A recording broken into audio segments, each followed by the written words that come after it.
Hey guys.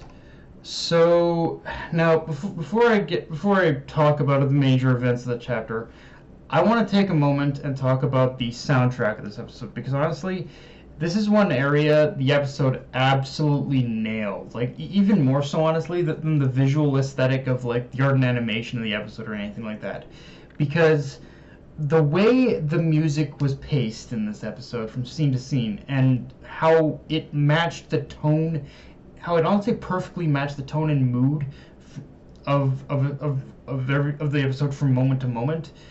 It just by doing those simple things, the episode in itself almost gave it an almost like entrancing otherworldly quality to it. Like there was a good point where I was listening to the where I was listening to the like where I was listening to the music, and I thought I practically I was felt like I was being hypnotized by it, like and like because frankly I just there were so many moments throughout this episode where I just got lost and kind of unknowingly let myself drift with the flow of the episode because of the music.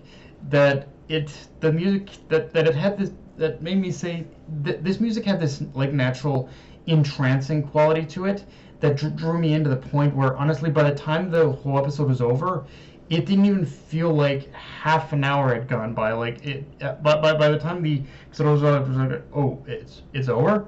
Uh, okay, like that's kind of the effect the music had on me in this episode.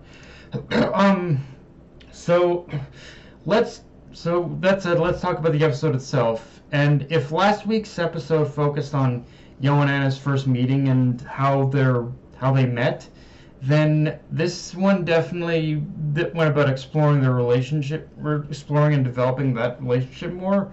But I feel one thing just as important being done through this episode is that we're seeing that Yoh actually like saved Anna from herself. Like as we learn in this episode, both pretty much Anna and Yoh had pretty much were basically born inheriting like an essence or an aspect of How's original power, How's power, and Anna and well, Yoh kind of grew up not knowing any of this and feeling like it was kind of just kind of not really thinking all that much about it.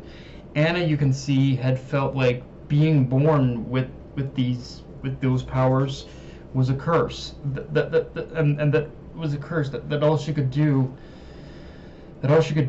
was attract demons and apparitions to her, and that all she could ever do in her life with that power was cause misery and death to others. But it was only after seeing Yo's willingness to save her, and even after knowing that he had the same, like kind of a very similar situation as her, it allowed, like seeing that, it allowed her to open up more and just kind of allow her to really kind of accept the true nature of her powers as we see them today. And I really like how it was kind of Yo's like more open outlook that really kind of shaped who pretty much Anna is now. Like Anna is more.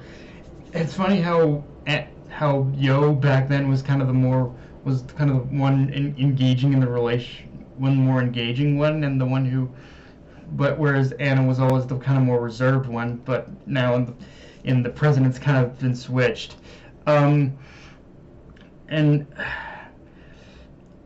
I like, and one thing I also like is how even though Anna and Yo's relationship through the eyes of How's family was founded upon the idea of defeating How and ending his legacy of being tied to the Asakura family, for Anna and Yoh, it bonded them in a way where they eventually, that it formed a bond of belief that they should, of protecting each other. And I really like how such a simple notion of wanting to protect the other is what fuels their relationship, like even now in the present. Although one thing that definitely stuck out about Anna's perspective about her relationship with Yoh in this episode, and this is something I think that is still there in present time and what Anna thinks now, is that her desire to protect Yoh comes from this place of, even now, despite learning to control her abilities, I think she in her own way still believes she's cursed, and how that misfortune could still fall upon Yoh. So when you look at moments where she's put Yoh through a rigorous training regimen, you can almost wonder. It really kind of gives perspective that she's almost doing it to protect Yoh from herself, just as much from the threat of How, because somewhere in her mind, she believes anything genuinely bad that happens to Yoh is going to be tantamount to her from her curse being the reason for it. And I like how that fear carries over. The president showing just how much she genuinely cares for him. Of course, again, it is funny to see how large a part during those early years it was Yoh being the one to take the initiative in the relationship, whereas in the present it's reversed. Like it's kind of a nice little quirky thing about it. With that said, though, let's talk about the bigger reveals of this episode, which is that which is that the cat, which is the cat, which is the cat, which is the cat, which is the cat, which is the cat,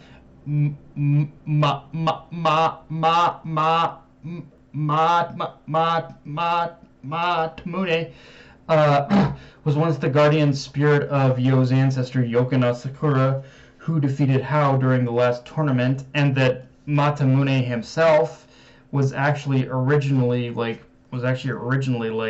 Hao was originally Matamune's master, which isn't all that surprising, as we already established that Matamune, he's served the Asakura family for a long time. So seeing him become be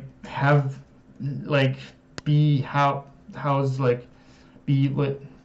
his master, that's not all that's it's not shocking to see.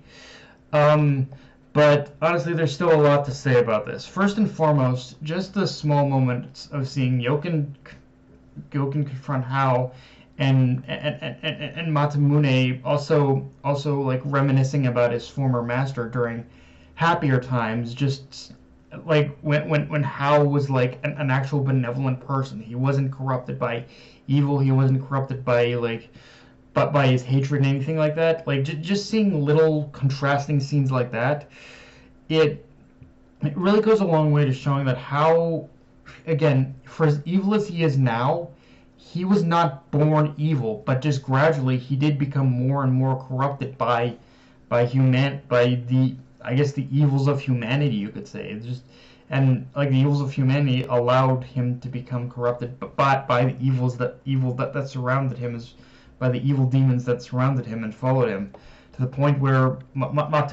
I think in Matamune's eyes, him teaming up with Yoken to defeat Hao was almost his way of trying to preserve the memory of the man he respected, but also with this idea in mind, and that I think even now he's waiting for the day when Hao returns to who he once was. And keeping that in mind, however, a lot of what we see here really drives home that this is not like a lot of what we see from Matamune in this chapter really drives home that everything that everyone who's watching this series, you need to know that this isn't going to end how we all think it is. Like how I think one thing that this kind of almost reinforces, honestly, is that Hao is invariably going to become Shaman King. But the question is, now with the knowledge of who Hao once was as this more benevolent leader, it's a question of what's going to happen from now until then, and what Hao becoming Shaman King will truly mean for the world at large. I also like that through Matamune and Kino, we learn the true reason Anna and Yoh were brought together, again, is because they were both possessed by some essence of Hao and his power, and it really kind of paints the Asakura family in absolute shades of gray, because their methods aren't necessarily noble with how they openly know Yoh's connection to Hao, with what drew the demons to him, as well as Anna inheriting Hao's essence as well. But at the same time, they weren't shy about the fact that this is our only option. Like it's it doesn't make the Asakura family look good, but at the same time, you can kind of understand they've run out of. This is like the turning point. They've run out of options as to what they can do about how now, and what and so. But with that said, before I leave, a bit of a technical note for anyone watching this episode. Uh, you need to kind of be careful of what video player you use when watching the episode, because the one I used, it I think it was outright almost kind of skipping ahead a couple seconds with certain scenes, and even cases there were even cases where the dialogue was having like missing subtitles, and I don't know if that's for every video player, but it was for the one I used, so just know going into the episode for the possibility of it being buggy. But yeah, guys, that's pretty much all I got for this review. If you enjoyed the video, just like, comment, subscribe. Just tell me what you liked about this episode, guys, and just share the video around, guys. Dark Knight of Enemy, signing off. Later, everyone.